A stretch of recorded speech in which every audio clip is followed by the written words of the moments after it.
It's hard to imagine now. A song causing a riot, not a metaphorical riot, a real one. The kind with screaming and pushing and breaking things, the kind where the police get nervous.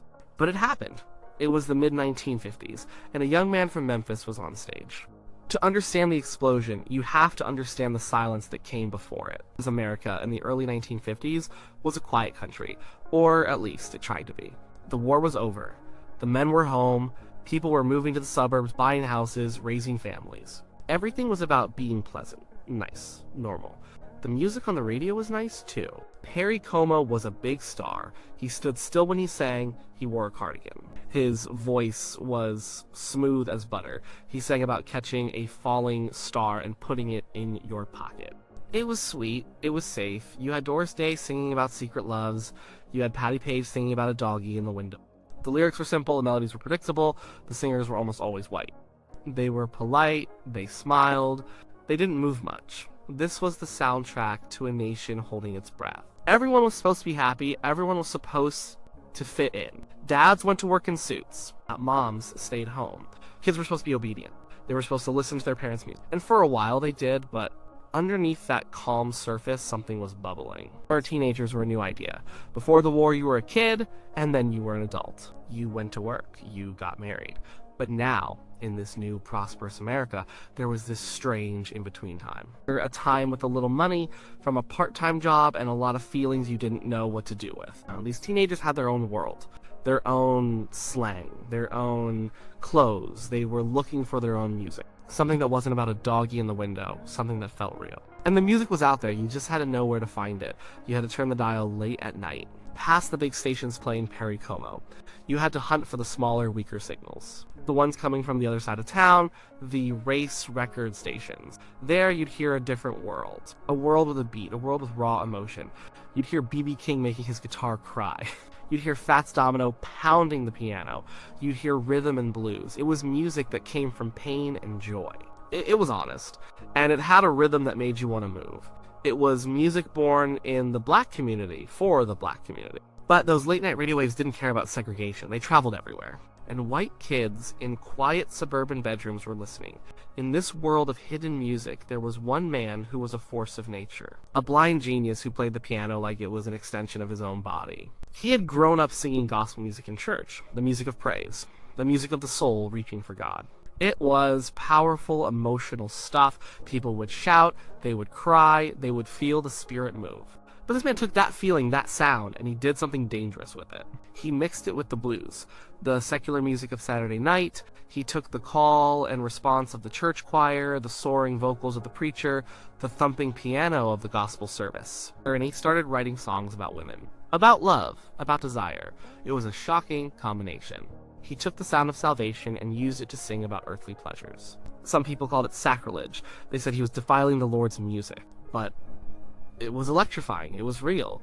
It was the sound of a human being, body and soul. He wrote one particular song. It started with a piano riff that was pure joy.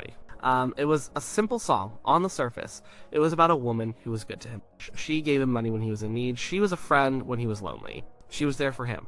The lyrics were almost sweet, but the way he sang it was anything but. His voice was a growl. It was a shout. It was full of grit and need. He wasn't just singing about a woman who was kind. He was singing about a woman who understood him body and soul.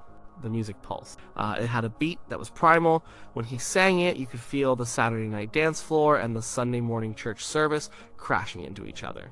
It was a revolution in a 3-minute song. Now, back in Memphis, there was a young truck driver. He was shy, he was polite, a good son, he loved his mother, but he was one of those kids who had been listening to the radio late at night. He grew up poor. He grew up around black music. He loved gospel. He loved the blues. He felt it in his bones. He didn't see a color line in the music. He just heard the truth. He walked into a little recording studio, Sun Records. The owner, Sam Phillips, was a man with a vision. He was recording black artists. But he famously said, if I could find a white man who had the Negro sound and the Negro feel, I could make $1 billion. He wasn't trying to steal the music. He was trying to get it to the widest possible audience. He knew the country was hungry for it, even if they didn't know it yet. And then this kid walked in. He was all nervous energy. He sang a few ballads. They were okay. Sam wasn't impressed. The session was a bust. They were packing up. The kids started messing around. He picked up his guitar and started playing an old blues song. That's all right. He was jumping around. He was slapping the side of his guitar. He was singing with an energy that wasn't there before. It was raw. It was alive. The bass player joined in. The guitarist joined in. Sam Phillips stuck his head out of the control room. "What was that?" he said. "Do that again." They recorded it. It was lightning in a bottle. This kid had it. He had the feel. He could sing the country ballads his mother liked, but he could also sing the R&B that he loved. He wasn't imitating it. He was filtering it through his own experience, his own body. Soon he needed more songs. He and his band were playing little shows. They were building a buzz. And he decided to cover that song, the one by the Blind Genius. The one that mixed gospel and the blues. The one about the good woman. When he recorded it, he made it his own. He sped it up. He added a rockabilly urgency to it. His voice was younger, more frantic, but it had the same raw power. The record was a hit, a big one. It climbed the charts. It was one of the songs that made him a star. But a record is one thing, a performance is another. Now we're back at the concert. The year is 1956. He is no longer just a kid from Memphis. He is a phenomenon. He is on television. He is in the movies. He is the most famous person in America, and the most controversial. The auditorium is packed. It's hot. The air is thick with anticipation. The opening acts have finished. There's a long pause. The crowd is getting restless. It's mostly teenagers. Girls in poodle skirts and ponytails. Boys with slicked back hair trying to look tough. They're buzzing with an energy their parents would not understand. An energy that scared their parents. Then the lights go down. A single spotlight hits the stage, and he walks out. He's wearing a gold-lame jacket. Or maybe a pink one. It doesn't matter. He looks like no one else. He smirks at the crowd. He doesn't say a word. And the screaming starts. It's not applause. It's a physical sound. A wave of pure primal noise that hits you in the chest. A sound of a generation letting go of everything it was told to keep inside. He grabs the microphone. He leans into it. His band kicks in. And then comes that piano riff. Bright, urgent, instantly recognizable. It's the intro to the song. The crowd recognizes it, and the screaming gets louder. He starts to sing. Well, he draws the word out. He plays with it. "I got a woman way over town who's good to me." The lyrics are simple, but the way he sings them is not. Every word is loaded. He's not just telling a story, he's testifying. But he's not testifying about God. He's testifying about this woman. The song builds. He sings about how she's his baby, how she understands. He's leaning back, holding the mic stand, one leg starting to twitch. Just a little shake, a tremor. The girls see it, and they lose their minds. The screams turn into shrieks. This wasn't Perry Como standing still. This wasn't Pat Boone smiling politely. This was something else. Something wild. The polite world of the 1950s had no frame of reference for this. The song has a strange structure. It has a false ending. The music stops dead. He holds a pose. For a second there is silence. The crowd thinks it's over. They start to applaud. But it's a trick. He learned it from gospel preachers who knew how to work a crowd. Build the tension, release it, then build it again, even higher. He snaps back. The band crashes back in, twice as fast, twice as loud, and now he lets go. He stops playing the guitar. He's just there with the microphone. He's a blur of motion.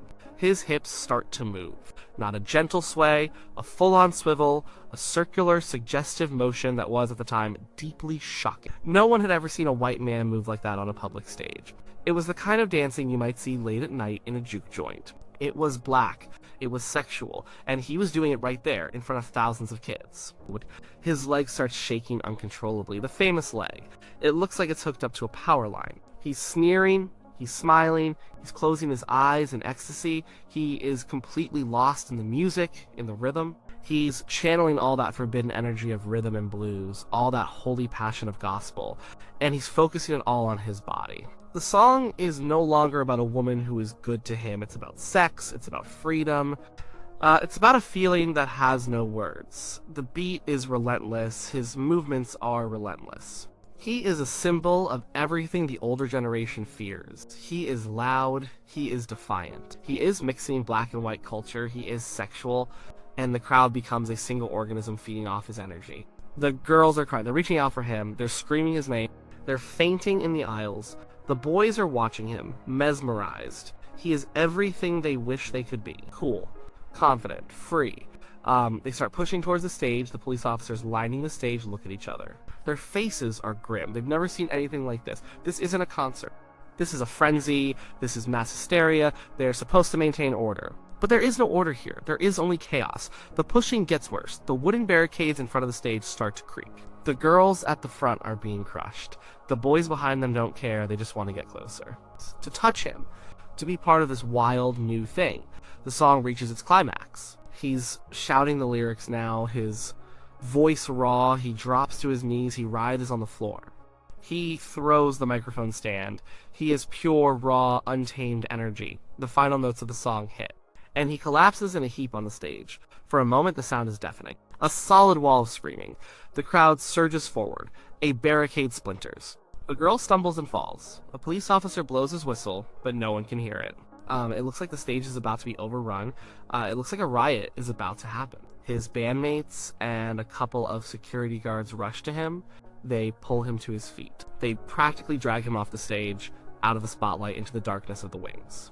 The house lights flash on, harsh and white. The spell is broken. The music is over. The crowd stands there, dazed, panting, sweaty. They look around as if waking from a dream. The energy slowly drains from the room. People start to shuffle out, but something has changed. They have seen something. They have felt something. They will not be the same. They will not go back to listening to Perry Como. So why did this one song nearly cause a riot? It wasn't just the lyrics, it wasn't just the beat, it wasn't just his voice. It was all of it happening at once in a country that was not ready for it. First, it was the music's origin. This was a black song written by a black artist rooted in the black experience of the church and the blues. For a white performer to sing it with such authenticity was a radical act. It was a direct assault on the segregation of the music industry and of American life. He wasn't watering it down, he was celebrating it. This scared people who wanted to keep those worlds separate. Second, it was the religious connection. To the older generation and to many religious people, what he was doing was blasphemous. He was taking the sacred sounds of gospel music, the music of God, and twisting it into a song of lust. The passionate vocal style, the call and response, the ecstatic joy that was supposed to be for Jesus. He was using it for a woman. This felt like a deep and dangerous betrayal of faith. Third, and most importantly, it was the performance. It was the sex. America in the 1950s did not talk about sex. It was hidden, it was private, it was certainly not something to be flaunted on a stage in front of thousands of teenagers. But his performance was undeniably powerfully sexual. The hip swiveling, the leg shaking, the sneer on his lips. It was a physical manifestation of the libido that the culture was trying so desperately to suppress. He wasn't singing about holding hands, he was performing the act of desire itself. For the girls in the audience, it was liberating. He was giving voice and body to feelings they were told not to have. It was a release. For the boys, he was a role model of a new kind of masculinity. Not the stoic, quiet man in the gray flannel suit, but something rebellious and alive. For the adults, the parents, the preachers, the police, he was a threat. He was the personification of juvenile delinquent. He was corrupting the youth. He was tearing down the walls of decency. They couldn't just dismiss him as a bad singer. He was too popular, too powerful. He was a cultural force that they could not control. The reaction was swift. Newspapers called him vulgar. Preachers denounced him from the pulpit. He was burned in effigy. When he appeared on national television on the Ed Sullivan Show, the cameras were famously instructed to only film him from the waist up. They tried to literally cut the most dangerous part of him out of the picture. They tried to censor his body, but it was too late. The secret was out. He had shown a generation of young people a different way to feel, a different way to move, a different way to be. He took a song about a good woman and used it to ignite a cultural firestorm. And he showed them that music didn't have to be nice, it could be dangerous, it could be thrilling, it could be real. That single performance, repeated in city after city, was a flashpoint.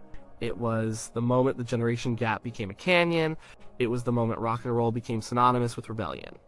It was more than just a song. It was a declaration of independence. The song was, "I Got a Woman."